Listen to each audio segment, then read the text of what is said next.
मेरे माथे को सिंगार श्री राज के चरणारविंद।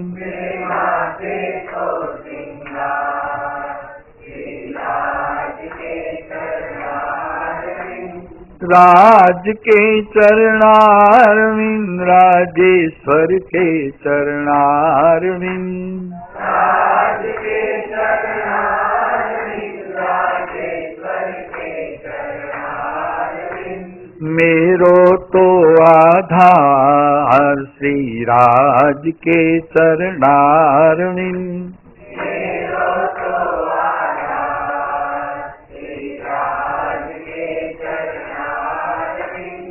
सर्व जगत को सार श्री राज के चरणारविंद।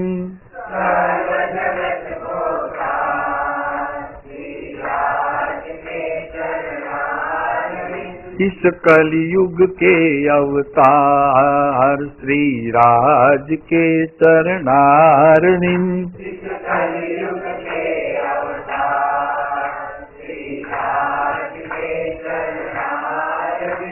राज के चरणारविंद राजेश्वर के चरणारविंद। राज के चरणारविंद राजेश्वर के चरणारविंद। मेरो तो आधार श्री राज के चरणारविंद।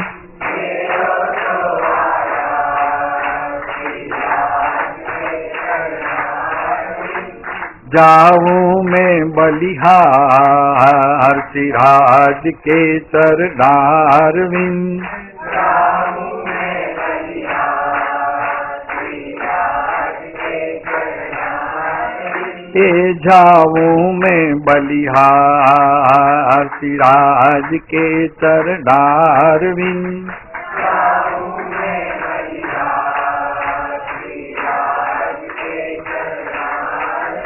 के गाऊं वारंवार श्री राज के चरणारविंद।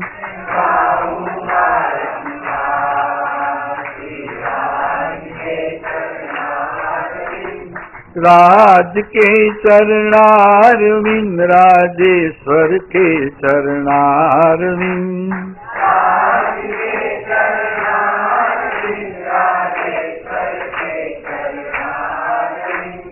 मेरो तो आधार श्री राज के चरणारविंद।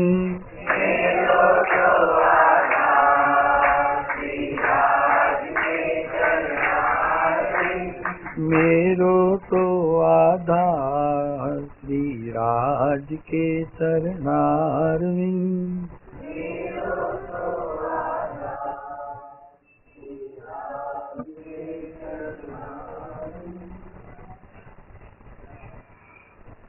કીર્તન કરવાનો અમૂલ્ય લાભ સમૂહમાં એક અનોખો રંગ જમાવે છે અને ભક્તિ એક એટલી સુંદર ધર્મને પ્રાપ્ત કરવા માટે જ્ઞાનીઓએ વ્યાખ્યા કરી છે કે જો જીવનમાં ભક્તિ ઉગી તો મુક્તિની ઝંખના ઘણી બધી ઘટી જાય છે। બસ ભગવાનની ભક્તિ કરવાનો ભાવ સતત રહ્યા કરે તો ખેદ ઘટે અને આનંદ વધે। ગાંધીજી કહે છે કે સાહસ કોણ કરે કે જેમાં સાહસનો ગુણ હોય તે સાહસ કરે। સાહસિક થવું સહજ વાત નથી। સામાન્ય રીતે તરવૈયો તાર શીખવા માટે જ્યારે સ્કૂલમાં જાય છે ત્યારે પણ એને પહેલા તો ડર લાગે છે અને એ ડર ત્યાં સુધી નથી જતો કે જ્યાં સુધી એ સાહસને યથાર્થપણે સમજતો નથી, ત્યાં સુધી તો એ ડર એને લાગ્યા જ કરે છે। તો સાહસ કોણ કરે અને કોણ કરે એટલું જ નહીં પણ શા માટે કરે કે કંઈક પ્રાપ્તિ માટે સાહસ કરે છે જીવો। સાહસ માત્ર સાહસ પૂરતું નથી એક દુકાન હોય, બીજી કરીએ, ત્રીજી કરીએ, ચોથી કરીએ, તો શા માટે કરીએ છીએ આટલું સાહસ? ધન કમાવા માટે. બીજું કંઈ પ્રયોજન નથી, પણ ધન કમાવાનું જરૂર પ્રયોજન છે. અને એટલો એને વિશ્વાસ છે કે હું અત્યારે બીજી દુકાન કરીશ, ત્રીજી કરીશ, તો હું એમાં ખરેખર સાહસ કર્યા પછી એને અંતરમાં એમ થાય કે એમાં હું સક્સેસ થઈશ, મને એનું ફળ મળશે. તો અહીંયા કહે છે કે સાહસ કોણ કરે અને શા માટે કરે? તો સહેજ ગાંધીજી પોતાના શબ્દોમાં ઉમેરે છે કે સાહસ તો વ્યભિચારી માણસો પણ કરે છે, એને પણ સાહસ કર્યું કહેવાય. ખોટું કરવું, કોઈનું ધન લૂંટી લેવું, કોઈને મારવો, કોઈના ઉપર અત્યાચાર કરવો, એ પણ સાહસ જ છે. પણ એ સાહસની અંદર મોટે ભાગે પોતાને પણ દુઃખ અને બીજા જીવને પણ એનાથી દુઃખ ઉપજે છે. તો એવું સાહસ આપણે અહીંયા કરવા માટે કે જાણવા માટે ભેગા નથી થયા, પણ આ એક નાસ્તીનો બોલ છે કે સાહસ કરવું તો કેવા પ્રકારનું કરવું. સાહસ વ્યભિચાર પણ કરાવે. અરે રાજ રજવાડાઓની અંદર તો સ્ત્રીઓ માટે પણ સાહસ કરાતું હતું. ત્યાંથી લઈ આવે, અપહરણ કરીને લઈ આવે, અને એમાં એ સાહસિકતાનો એટલો એને એવોર્ડ પણ મળતો હતો. શું કહેવાય એને ખબર છે ને? એક રાજાની પુત્રીને લઈ આવે, એમાં શું કહેવાતું? સંયુક્તા. પૃથ્વીરાજની વાત આવે છે. શું શબ્દ છે એના માટે? અપહરણ. અપહરણ શબ્દ છે. તો એને ત્યાં પોતાના રાજ્યમાં એને વધાવવામાં આવતો હતો. ઓહો, આ તો સુરવીર છે, રાજાની પુત્રીનું અપહરણ કરીને લઈ આવ્યો. એ પણ એક પ્રકારનું સાહસ છે. ક્યાં રહ્યું છે સાહસ આપણી પાસે? અને બીજું સાહસ છે કે જ્યારે રાજ રજવાડાઓની અંદર દીકરી પરણવા લાયક થાય, રાજકુમારી પરણવા લાયક થાય, તો સ્વયંવર રચાતો હતો. અને એ સ્વયંવરમાં જે રાજાનો કુંવર વિજેતા થાય તેને તે કુંવરી વરમાળા પહેરાવે. એ પણ એક પ્રકારનું સાહસ હતું. હવે તો સાહસની વાત જ ક્યાં રહી છે? હવે ક્યાં સાહસ છે? એવું સ્વયંવર રચાય છે, અને સ્વયંવરમાં તો કેવા કેવા પ્રકારના સાહસો હોય છે. રામને ધનુષ્ય ઉપાડવામાં કહેવામાં આવ્યું, તો કોઈ રાજાએ ધનુષ ઉપાડી ન શક્યું, એટલું બળવાન હતું. દ્રૌપદીને પરણવા માટે આપને ખબર છે કે એક માછલી મૂકવામાં આવી હતી. માછલી ખરી નહોતી, પણ એક માછલી મૂકવામાં આવતી, તે સતત ફરતી હતી, પાણીમાં એનું પ્રતિબિંબ પડે અને બાણ છોડવાનો હતો. એને દ્રૌપદી વરમાળા પહેરાવે. આવા સાહસ અત્યારે આપણી પાસે જરીએ રહ્યા નથી. 2 કલાક ભગવાનના મંદિરમાં બેસવું હતું, એટલું એ સાહસ તો આપણે ભૂલી ચૂક્યા છીએ. ભગવાનના દર્શન કરવા પોણો કલાક ઠીક છે બેઠા, ભક્તિ કરી નીકળી ગયા, પછી આખો દિવસ ભગવાન ભગવાનની જગ્યાએ ને હું મારી જગ્યાએ. આવું સાહસ આપણી પાસે રહ્યું છે. કેવા પ્રકારનું સાહસ છે? મોટે ભાગે તો કે ધન કમાવાનું સાહસ કરીએ છીએ, અને એમાં જો પુણ્ય તત્વ આપણને સાથ આપે તો એનાથી ધન કમાવીએ છીએ.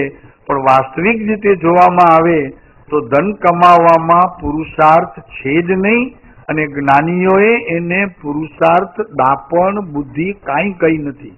એ તો પુણ્ય તત્વથી મળે છે. ત્યાં આપણે સાહસ કરીએ એમ માનીએ છીએ કે મેં સાહસ કર્યું, દેશમાંથી આવ્યો ને આટલી દુકાનો કરીને, આટલા ઘર લીધા ને આટલી ફેક્ટરીઓ કરીને આપણે એ સાહસને અત્યારે સાહસ કરીએ છીએ. હવે અહીંયા શ્રીમદે કેવા પ્રકારનું સાહસ કર્યું છે એ આપણે જોઈએ.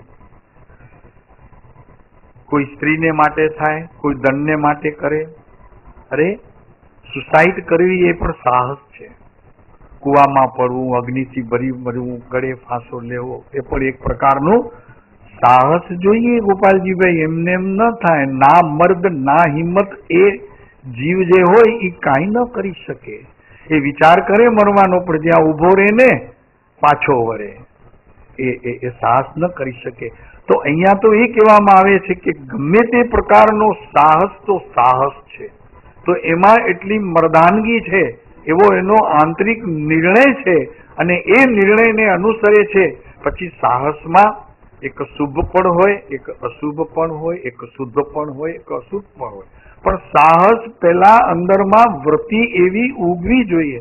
તો શ્રીમદ રાજચંદ્રે એવું સાહસ કર્યું કે 7 વર્ષની ઉંમરે શમશાનમાં જઈને એને ના પાડવામાં આવી, વાળવામાં આવ્યો, છતાં પગે ઉઘાડા.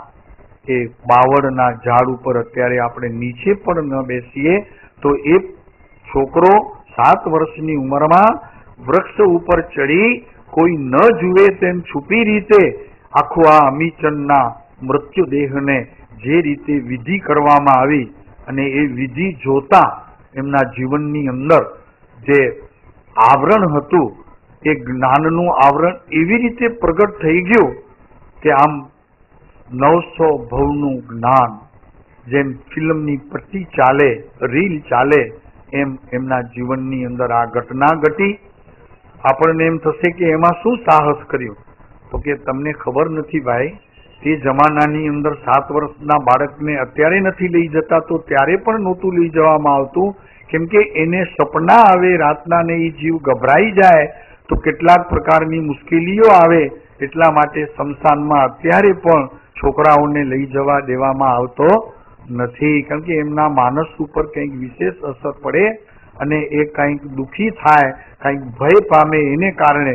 પણ આ રાજચંદ્ર નામનું આ બાળક 7 વર્ષની ઉંમરે આ સાહસ કરીને, માત્ર સાહસ એટલું જ નહોતું, પણ એમણે જે 900 ભવ પોતાના જોયા એમાં એક ભવ મહાવીર સાથે પોતે મુનિપણે વિચર્યાનો, અને એવા બીજા કેટલાય ભવો એમણે જોયા. એમનાથી બસ જીવનની ત્યારથી શરૂઆત થઈ ગઈ. ખરેખર જીવન કેવી રીતે જીવવું છે, મારે શું કરવું છે, મારી મંજિલ શું છે, કયા મંજિલે હું પહોંચું તો આ મનુષ્ય ભવની સફળતા છે, એવું બધું ત્યારે એમને 7 વર્ષની ઉંમરમાં આ બધું લક્ષગત થતું રહ્યું. એ છે કે આ બધા સાહસ તો તરી જવાને માટે હોય છે.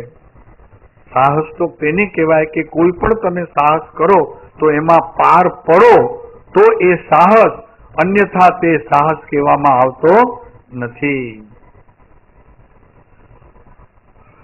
સાહસ તો એવા ખેડીએ, વેપાર તો એવા કરીએ કે રાયચંદ જેવા, કવિ રાયચંદ જેવા વેપાર કરીએ, કવિ રાયચંદ જેવા ધર્મને આદરીએ, કવિ રાયચંદ જેવું ખરેખર જીવન કવન જીવીએ કે જેથી કરીને ફરી આ કાળમાં જન્મવું પડે નહીં.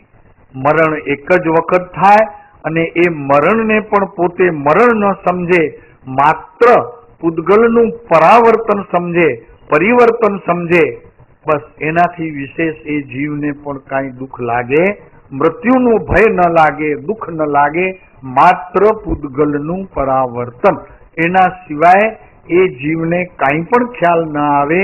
એટલે સુધી ધર્મમાં સાહસ કરવું જરૂરી છે. એમણે કોઈ સમયે દુઃખનો વિચાર જ કર્યો નહીં, સુખનો જ વિચાર કર્યો.